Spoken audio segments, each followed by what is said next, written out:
Ils n'ont pas demandé. Ils ont juste décidé.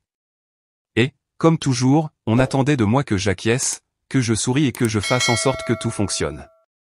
Je m'appelle Rachel Connors. J'ai 28 ans, je suis comptable senior dans une entreprise dont personne en dehors de la finance n'a entendu parler, et je mène une vie tranquille dans un immeuble tranquille, sans drame ni dégâts. J'ai tout construit à partir de zéro, mon diplôme, mon travail, mon pointage de crédit, même ma table de cuisine.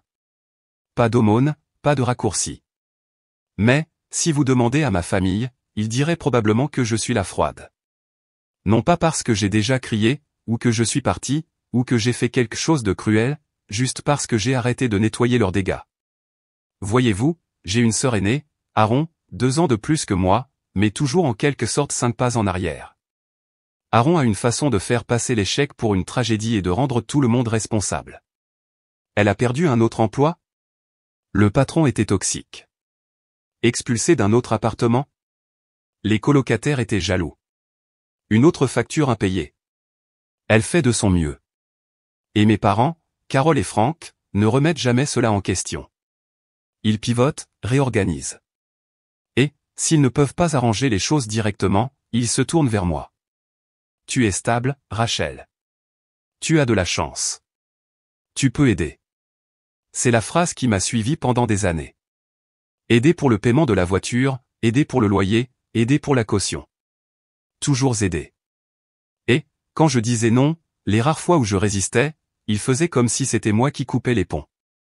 J'ai appris très tôt que ma valeur ne résidait pas dans le fait d'être aimé, mais dans le fait d'être utile. Mais l'utilité a ses limites, et ils étaient sur le point de découvrir les miennes. Le dîner du dimanche avait un rythme dans notre maison, même casserole, même table, même courant sous-jacent de pression déguisée en politesse. Ce soir-là, quelque chose semblait répéter. Maman m'a accueilli à la porte avec un sourire trop large pour être sincère. Tu as l'air si mince, ma chérie. Est-ce que tu manges assez? Papa n'a pas dit grand-chose, juste un hochement de tête et un salut, ma fille eut distrait. Aaron était déjà à table, en train de faire défiler son téléphone, évitant mon regard comme une adolescente convoquée dans le bureau du directeur. Je connaissais les signes. Quand ma mère se comportait gentiment et que mon père se taisait, cela signifiait qu'ils étaient sur le point de me dire quelque chose qu'ils savaient que je n'aimerais pas. Nous avons réussi à passer la salade. Maman a complimenté le temps comme s'il s'agissait d'un exploit. Papa n'arrêtait pas de remplir son verre, et Aaron continuait à picorer sa nourriture comme si elle allait la mordre. Puis maman a posé sa fourchette, a joint ses mains sur la table et m'a adressé ce sourire exercé qu'elle réservait aux demandes enveloppées de culpabilité. Rachel, a-t-elle commencé, trop doucement, nous avons discuté. Aaron a traversé une période difficile ces derniers temps, et, eh bien, elle va emménager avec toi pour un petit moment. Juste comme ça. Pas de questions, pas de discussion. Elle l'a dit comme si elle m'offrait des biscuits, comme si bien sûr je dirais oui. J'ai senti la pièce faire une pause, comme s'ils attendaient que je résiste, attendant le refus qu'ils pourraient qualifier d'égoïste. J'ai regardé Aaron. Elle a levé les yeux rapidement, puis les a détournés. Mon père s'est éclairci la gorge, se préparant déjà à la dispute. Au lieu de cela, j'ai souri. Bien sûr, ai-je dit légèrement. Si cela peut aider Aaron à se remettre sur pied, je ne vois pas pourquoi pas. Le silence qui a suivi a été brutal. Ma mère a cligné des yeux, prise au dépourvu. Mon père a expiré comme s'il avait évité une balle. Aaron s'est adossé à sa chaise, un air suffisant s'étendant sur son visage comme de la mousse. Aucun d'eux n'a remarqué à quel point je suis devenue immobile après cela, à quel point je suis devenue silencieuse. Ils pensaient que j'avais cédé. Mais ce qu'ils ne savaient pas, ce qu'aucun d'eux n'avait pensé à demander, c'est que je n'habitais plus dans cet appartement depuis des semaines. Et je n'avais aucune intention de laisser Aaron, ni aucun d'entre eux, emménager dans un endroit qui n'existait plus. Je ne me suis pas réveillé un jour en décidant de mentir à ma famille. Cela a pris des années. Des années de déceptions silencieuses, de faveurs extorquées par la culpabilité et de sacrifices engloutis dans les trous de mémoire, de réaliser que dans ma famille, la survie s'accompagnait de conditions, et qu'être la plus forte signifiait simplement être la plus commode à utiliser. Quand j'avais 21 ans, la voiture d'Aaron a été saisie. Elle a appelé, en sanglotant, disant qu'elle ne pouvait pas se rendre à son nouveau travail, disant que celui-ci était différent. Elle avait juste besoin d'un peu d'aide pour démarrer. Mon crédit était impeccable, co-signer semblait être une petite chose. Elle a arrêté de se présenter à ce travail 3 semaines plus tard, a manqué les paiements. Devinez à qui le crédit a été touché? À 23 ans, maman m'a appelé en pleurant parce que l'hypothèque était en retard. Papa avait été licencié. Aaron avait réemménagé. J'ai viré $2000 le lendemain matin. Personne ne m'a remercié. À Noël, maman m'a remis une tasse qui disait « la meilleure fille du monde » et j'ai failli rire. À 25 ans, Aaron a eu une conduite en état d'ivresse. La première que nous connaissions, du moins. Papa m'a demandé de garder le silence, disant que cela détruirait la réputation de la famille. J'ai payé l'avocat. Aaron n'a jamais dit un mot. 1 an plus tard, lorsqu'elle s'est fait arrêter de nouveau et que j'ai refusé d'aider, maman m'a traité de froide. Tu n'as jamais compris ce que signifie s'inquiéter pour quelqu'un qu'on aime, a-t-elle dit. La vie d'Aaron est plus difficile que la tienne. C'est à ce moment-là que j'ai su, non pas soupçonné, su, qu'il ne me voyait pas. Il voyait une fonction, un robinet qu'il pouvait ouvrir quand quelque chose se cassait, un portefeuille qui souriait. J'ai commencé à prendre du recul, à refuser poliment, à changer de sujet, à dire j'y penserai au lieu de oui. Ils l'ont remarqué, et ils n'ont pas aimé. Un soir, je me suis retrouvé assis seul dans mon appartement, le condo que j'avais acheté sans aide, décoré avec des articles en solde, payé mois après mois avec des chiffres, des feuilles de calcul et une diligence discrète. J'ai regardé la porte d'entrée et j'ai réalisé que je ne m'y sentais plus en sécurité. Parce que ce n'était pas le mien. Quand il voulait quelque chose, c'était toujours le nôtre. Tout comme mon temps, mon argent, ma patience. J'ai donc pris une décision. J'ai appelé un agent immobilier, vendu l'unité discrètement, légalement, sans fanfare. J'ai déménagé dans un petit logement de l'autre côté de la ville. Personne n'a demandé où, et je ne l'ai pas proposé. J'aurais pu le leur dire, mais je ne l'ai pas fait. Non par cruauté, non par vengeance. Par préservation. Parce que parfois, quand on grandit dans une famille qui ne se souvient que de son utilité, la chose la plus gentille qu'on puisse faire pour soi-même est de disparaître, juste assez pour respirer. Les SMS ont commencé lundi. Nous apporterons le matelas d'Aaron samedi matin. Franck charge les cartons vendredi soir. Elle est ravie d'avoir enfin son propre espace. Je n'ai pas répondu. Je n'en avais pas besoin. Il s'adressait à une version de moi qui n'existait plus. Chaque message supposait que j'ouvrirais la porte, que je réorganiserais ma vie, que j'absorberais le poids sans faire de bruit. Il l'avait déjà fait. Il ne savait tout simplement pas que j'avais cessé d'écouter. Jeudi, maman m'envoyait des SMS tous les jours. Dis-moi si tu as besoin de faire nettoyer quelque chose avant qu'elle n'emménage. Aaron dit qu'elle ne sera pas un fardeau. Elle apporte sa propre vaisselle. Celle-là m'a fait rire doucement toute seule en prenant mon café. Elle n'avait pas lavé un plat dans son propre appartement depuis des années. Mais j'ai laissé tout se dérouler. Je n'ai pas résisté. Je ne les ai pas corrigés. J'ai attendu. Samedi matin, je suis parti tôt. Café d'abord, puis un trajet en voiture à travers la ville vers nulle part en particulier. J'ai traversé un marché fermier où je n'avais pas l'intention d'acheter quoi que ce soit, je suis resté au soleil plus longtemps que nécessaire. Mon téléphone a vibré dans ma poche 3 fois avant que je ne regarde, appel manqué, messages vocaux. J'ai laissé le 4e appel passer. Rachel. C'était maman, mais pas sa voix douce. La voix cassante, celle chargée de panique. Que se passe-t-il, a-t-elle demandé. Il y a quelqu'un ici. Un homme. Il dit qu'il habite dans le condo, qu'Etou n'habite plus ici. J'ai laissé le silence s'étirer.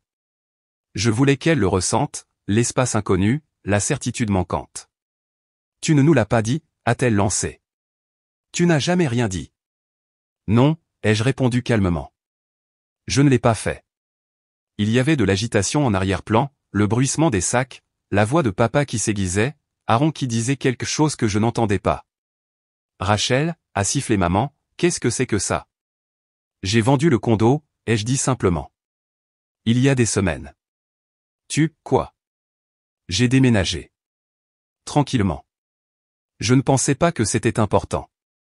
Personne n'a demandé où j'habitais, alors je ne l'ai pas dit. Pendant un moment, rien. Je les ai imaginés debout sur ce porche, les sacs à terre, les bras croisés, réalisant qu'ils avaient planifié une invasion et s'étaient présentés au mauvais château. Puis la voix de papa qui a percé, « Tu nous as menti. Tu as dit qu'elle pouvait t'emménager. » J'ai dit, « Si cela est d'Aaron, je ne vois pas pourquoi pas. » Je n'ai pas dit où. Une autre pause. Une inspiration brusque de la part de maman, et de la part d'Aaron, enfin, alors, quoi? On est juste, quoi? Censé se débrouiller maintenant? Elle avait l'air jeune quand elle l'a dit, pas en colère, juste perdue. Et, pendant une brève seconde, j'ai failli répondre. Mais je ne l'ai pas fait. Parce que voici ce qu'il ne savait pas, je n'avais pas changé les serrures par colère. Je n'avais pas vendu le condo pour prouver quelque chose. Je l'ai fait parce que j'étais fatigué de vivre dans un espace qui n'avait jamais été le mien. Je l'ai fait parce que je méritais d'entrer dans ma propre maison et de ne pas m'attendre à un impact. Et parce que parfois, la chose la plus gentille que l'on puisse faire pour des personnes qui refusent de changer est de cesser de leur faire de la place. Ils pensaient que c'était la fin. Ils avaient tort. Parce que, le soir, ils étaient devant ma porte. Je savais qu'ils viendraient, même en sirotant mon café ce matin-là, même en laissant leurs messages vocaux s'accumuler. Je savais que maman ne laisserait pas tomber. Elle creuserait, ou appellerait quelqu'un, ou se présenterait, juste pour prouver quelque chose, que peu importe la distance à laquelle je déménageais, j'étais toujours joignable, toujours obligé. Au coucher du soleil, on a frappé à la porte. 3 coups rapides et secs, le genre de coup que l'on entend quand quelqu'un essaie de rester poli mais se retient à peine. J'ai regardé par le Judas, Carole, Franck, Aaron, et un coffre plein de cartons garés sur le trottoir comme si c'était le jour du déménagement. J'ai ouvert la porte à moitié. « Vous m'avez trouvé », ai-je dit platement. Maman avait l'air rouge, son rouge à lèvres délavé, et ses cheveux repoussés en arrière comme si elle y avait passé ses mains trop de fois. « Nous avons essayé d'appeler, » a-t-elle dit, la voix tendue. « Nous ne pensions pas que tu serais réellement. Nous ne pensions pas que tu serais ici. C'est mon appartement, ai-je dit. Mais tu as dit la voix de papa montait maintenant. Tu as dit qu'elle pouvait t'emménager. Maintenant, nous sommes ici avec toutes ces affaires, et tu fais comme si nous étions des étrangers. Je n'ai pas bougé. Je n'ai pas élevé la voix. Je n'ai jamais dit qu'elle pouvait t'emménager ici, ai-je dit. J'ai dit, si cela est d'Aaron, je ne vois pas pourquoi pas. C'était dans l'ancien logement, où, si vous vous souvenez bien, je n'habite plus. Aaron s'est avancé alors, les bras croisés, les joues rouges, mais pas d'embarras. De fureur. C'est mesquin, Rachel. Tu fais toujours comme si tu étais au-dessus de tout le monde, mais ça, c'est juste cruel. J'ai incliné la tête. Tu as emballé ta vie et traversé la ville pour emménager dans l'appartement de quelqu'un dont tu n'as même pas confirmé l'existence. Ce n'est pas de la cruauté, c'est du droit. La voix d'Aaron s'est brisée. Tu es ma sœur. Oui, ai-je dit, froidement. Et tu as passé des années à confondre cela avec un logement gratuit. Papa s'est interposé entre nous, sa voix teintée d'avertissement. Assez, Rachel. Nous ne partons pas. Nous avons beaucoup supporté de ta part. Tu dois ça à ta sœur. Voilà, le mot qui restait toujours sous-entendu, devoir. Comme si chaque dollar que j'avais payé, chaque heure que j'avais travaillé, chaque nuit blanche passée à résoudre des problèmes que je n'avais pas causés avait été noté quelque part, faisant partie d'un contrat silencieux que je n'avais jamais signé. J'ai reculé, pris mon téléphone. « Qu'est-ce que tu fais » a demandé maman, les yeux plissés. Je n'ai pas répondu. J'ai composé le numéro, 3 sonneries, puis le 911. 911, quelle est votre urgence? Ma voix est restée calme. Oui, j'ai des membres de ma famille devant mon appartement qui refusent de partir. Ils ne sont pas sur le bail. Ils n'ont pas été invités. Je voudrais signaler une intrusion. Aaron est resté bouche bée. Franck a juré dans sa barbe. Maman avait l'air de recevoir une gifle. Rachel, a-t-elle murmuré, presque en suppliant. Tu appelles la police sur ta propre famille. Je vous ai demandé de partir, ai-je dit. Vous ne l'avez pas fait. Le répartiteur a demandé mon adresse. Je l'ai donnée. La voix d'Aaron tremblait de rage. Cela va tout gâcher. Sais-tu ce que les gens penseront de toi? Sais-tu ce qu'ils diront? Oui, ai-je dit. Ils diront que j'ai enfin arrêté d'ouvrir ma porte. Maman a cligné des yeux, sa voix s'est abaissée à quelque chose de plus petit. Tu étais gentil autrefois. Je n'ai pas bronché. Vous remarquiez autrefois quand j'avais mal. Le silence qui a suivi n'était pas vide. Il était lourd, chargé de toutes les limites ignorées, de tous les mots avalés, de tous les instants où j'avais dit oui alors que je voulais crier non. Une voiture de patrouille s'est arrêtée 10 minutes plus tard. L'officier est sorti, grand et calme, la main près de sa ceinture, mais détendu. « Bonsoir », a-t-elle dit. « Nous avons reçu un appel concernant une intrusion. » J'ai hoché la tête. « C'est moi. » Elle a regardé mes parents, Aaron, la voiture avec les sacs encore dans le coffre. « Madame, monsieur, je vais devoir vous demander de quitter les lieux. »« C'est notre fille », a dit Franck. « C'est une affaire de famille. »« Et c'est sa résidence », a répondu l'officier, « que vous n'êtes pas autorisé à occuper sans permission. » Aaron avait l'air de vouloir pleurer, ou jeter quelque chose, ou les deux. « Tu vas le regretter, Rachel. »« Non, ai-je dit. J'ai regretté presque tout jusqu'à présent. Ceci est la première chose dont je suis sûr. » Le lendemain, je me suis réveillé avec 12 appels manqués. 5 de maman, 2 de papa, le reste de numéros que je ne reconnaissais pas. Des cousins, probablement, ou des amis de la famille à qui je n'avais pas parlé depuis la remise des diplômes. Puis sont arrivés les SMS, « Pourquoi ferais-tu ça à ta propre sœur ? Ta mère est dévastée. Aaron dort dans sa voiture, c'est ce que tu voulais ? » Je n'ai pas répondu. J'ai juste fait défiler. Finalement, je l'ai trouvé. Un message Facebook de ma mère. Public. 3 paragraphes ponctués d'émojis de cœur brisé et d'une photo d'Aaron enfant. Nous avons élevé nos 2 filles pour qu'elles prennent soin l'une de l'autre, mais l'une d'elles a oublié ce que cela signifie. Nous avons le cœur brisé que Rachel, si réussie, si chanceuse, nous tourne le dos en ces temps difficiles. Aaron ne méritait pas cela. Aucun de nous ne le méritait.